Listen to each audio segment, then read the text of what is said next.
Сәлем достар, бүгін сіздермен бірге осындай оңай әрі тез дайындалатын кекстің рецептімен бөлісетін боламын. Барлық керекті ингредиент видеоның астында жазылған.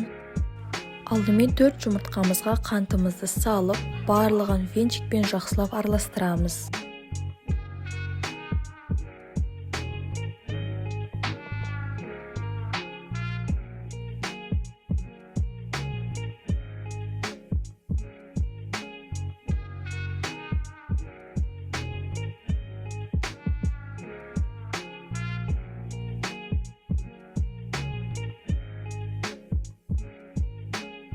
Ары қарай сүтімізді, сұйық майымызды құйып, барлығын тағы да жақсылап араластыруымыз қажет.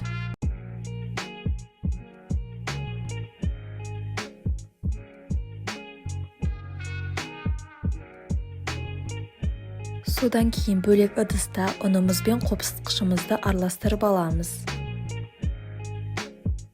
Содан соң ұнымызды 3 қасықтан сала отырып, қою масса болғанша араластырамыз.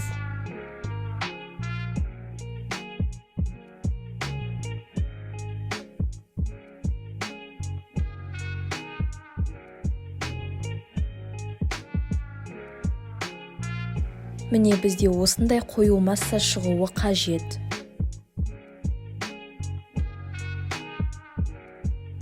Мен осындай кекске арналған арнайы формада пісіратын боламын. Егер де сіздерде ондай форма болмаса, пирог сияқты жай ғана противеньге пісіра берсеңіз болады. Қою массамызды форманың жартысына ғана құямыз, себебі кекс пісқанда 2 есе көтеріледі.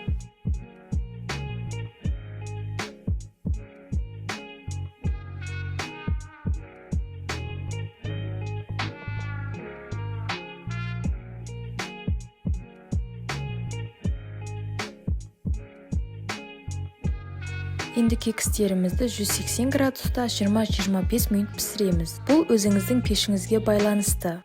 Пісіп шыққан кекстерімізді бөлме температурасында 5 минут суытамыз. Кекс формадан өте оңай алынады, ешқандай да жабысып қалмайды.